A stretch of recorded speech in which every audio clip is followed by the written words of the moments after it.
여러분은 우리 민족 최초의 국가 고조선이 어떻게 사라졌는지 알고 계십니까? 지금으로부터 2133년 전인 기원전 108년, 고조선은 지도 위에서 영원히 사라지게 됩니다. 여러분은 고조선이 그저 거대한 제국 한나라의 압도적인 무력 앞에 허망하게 무너졌다고 생각하십니까? 하지만 역사의 기록은 전혀 다른 이야기를 하고 있습니다. 당시 고조선은 당대 최강국이었던 한나라를 상대로 무려 1년이나 전쟁의 우위를 점하고 있었고, 오히려 한나라 조정에서는 연이은 패배의 책임을 물어 작전에서 실패한 장수들을 차례로 처형하고 있었습니다.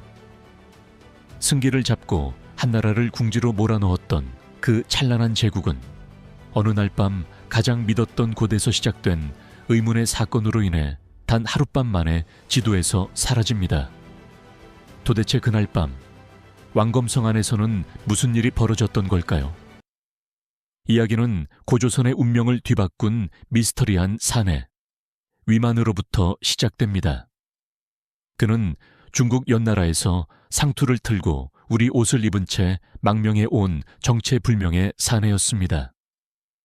당시 고조선의 군주였던 준왕은 이 이방인을 믿고 국경을 맡기는 파격적인 신뢰를 보여주었습니다. 하지만 이것은 고조선 역사상 가장 뼈아픈 실책이 되었습니다. 위만이 국경에서 지키고 있었던 것은 나라가 아니라 왕의 자리를 뺏기 위한 자신의 검은 야욕이었기 때문입니다. 세력을 키운 위만은 어느 날 다급하게 준왕을 속이는 전령을 보냅니다. 지금 한나라 군대가 구름처럼 몰려오고 있으니 제가 궁궐로 들어가 왕을 지키겠습니다. 은혜로운 왕은 그를 믿고 성문을 열어주었지만 위만이 들고 온 것은 방패가 아니라 왕의 심장을 노린 날카로운 칼날이었습니다. 자신을 믿어준 왕을 쫓아내고 왕좌를 찬탈한 위만. 배신으로 세워진 위만 조선은 그렇게 태생부터 불안한 그림자를 들이운 채 성장하게 됩니다. 위만의 손자 우거왕의 시대에 이르러 고조선은 강력한 철기 문명을 바탕으로 중개무역의 정점에 올라 있었습니다.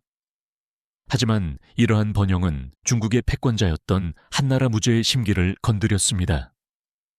결국 한나라는 수만 명의 정예 육군과 수군을 동원하여 고조선을 뿌리 뽑으려 침공을 개시합니다. 그러나 우거왕은 한나라의 압도적인 군사력 앞에서도 당당히 성문을 걸어 잠그고 결사항전을 선포하며 한나라에 맞섰습니다. 한나라의 군대는 육지와 바다 양쪽에서 밀어닥쳤지만 고조선의 성벽은 단단했습니다. 전쟁은 무려 1년 동안이나 이어졌습니다. 보급이 끊기고 사기가 떨어진 쪽은 오히려 공격 측인 한나라였습니다. 한나라 장수들 사이에는 내분이 일어났고 전투에서 패배한 무능함을 이유로 장수가 처형당하는 초유의 사태까지 벌어집니다. 고조선이 전쟁의 주도권을 쥐고 승기를 굳혀가던 그 결정적인 순간, 성 안에서는 기이하고도 불길한 공기가 흐르기 시작했습니다. 전쟁의 우위를 점하고 있음에도 불구하고 고조선의 수뇌부들은 흔들리고 있었습니다. 한나라가 결국 더 큰 군대를 보내면 어쩌지? 이 전쟁이 끝나긴 하는 걸까? 라는 공포가 독버섯처럼 퍼져나갔습니다. 겉으로는 성벽을 굳건히 지키는 듯 보였지만 왕의 등 뒤에서는 가장 가까운 신하들이 은밀하게 모여 밀담을 나누기 시작했습니다. 그들이 준비한 것은 승리의 축배가 아니라 자신들의 안위만을 보장받기 위한 잔인한 거래였습니다. 달빛조차 구름 뒤로 숨어버린 왕검성의 어느 깊은 밤, 고조선의 항전을 진두지휘하던 우거왕은 여전히 작전 구상에 몰두하고 있었습니다. 하지만 그날 밤 성문을 뚫고 들어온 것은 한나라의 정예병이 아니었습니다. 왕을 지켜야 할 대신들이 어둠 속에서 칼을 뽑아든 것입니다. 왕이 비명을 지르며 쓰러질 때 그를 차갑게 내려다보던 배신자들의 정체는 우리 역사에 기록된 가장 충격적이고 비극적인 사실로 남게 됩니다. 왕을 살해한 배신자들은 서둘러 성문을 열고 적진인 한나라 진영으로 달려갔습니다.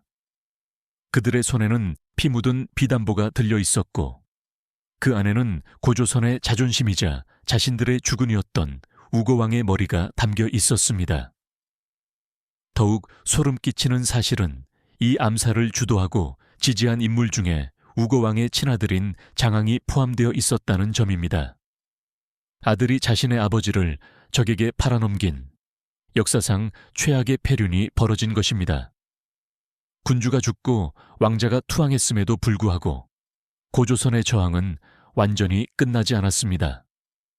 대신 성기라는 충신이 남은 백성들을 결집해 끝까지 항복을 거부하며 항전했습니다.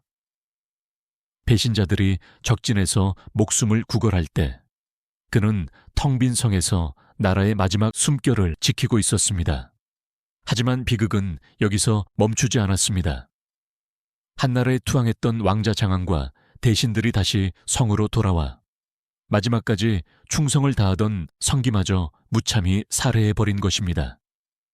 전쟁에서 우위를 점했던 고조선은 그렇게 단 하룻밤 만에 허망하게 멸망했습니다. 나라를 판 대가로 땅과 자기를 받은 배신자들은 한동안 승리자처럼 보였습니다. 하지만 배신의 유통기한은 길지 않았습니다. 한나라는 이용 가치가 사라진 그들을 차례대로 숙청하거나 죄를 물어 처단하기 시작했습니다. 동료를 배신하고 아버지를 죽여 얻은 권력은 결국 자신들이 그토록 믿었던 한나라에 의해 똑같이 배신당하며 비참한 끝을 맺었습니다. 찬란했던 고조선의 터전 위에는 한나라가 세운 한사군의 그림자가 짙게 드리워졌습니다. 우리 조상들은 자신들을 팔아넘긴 지도자들 때문에 하루아침에 나라 없는 백성이 되었고 정든 고향에서 쫓겨나 노예로 팔려가야 하는 처참한 신세가 되었습니다. 나라를 지켰어야 할 이들의 사리사욕이 민족의 첫 역사를 어떻게 짓밟았는지 보여주는 잔혹한 현장이었습니다. 고조선의 최후는 오늘날 우리에게 아주 무거운 질문을 던집니다. 1년의 우위를 무너뜨린 것은 적의 압도적인 전력이 아니라 바로 옆에 있는 사람의 비겁한 속삭임과 변절이었습니다. 아버지를 팔아 목숨을 구걸했던 아들과 왕을 죽여 안락함을 사려 했던 신하들. 나라를 망치는 것은 언제나 외부의 적보다 내부의 적이다. 라는 이 서늘한 진실은 수천 년이 지난 지금도 우리에게 강력한 역사적 경고를 보내고 있습니다.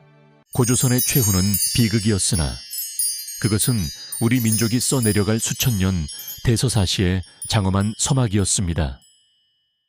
저는 앞으로 고조선부터 고구려, 백제, 신라, 가야, 발해, 고려, 조선까지 이어지는 우리 민족의 찬란한 발자취를 하나하나 깊이 있게 조명해 나갈 것입니다.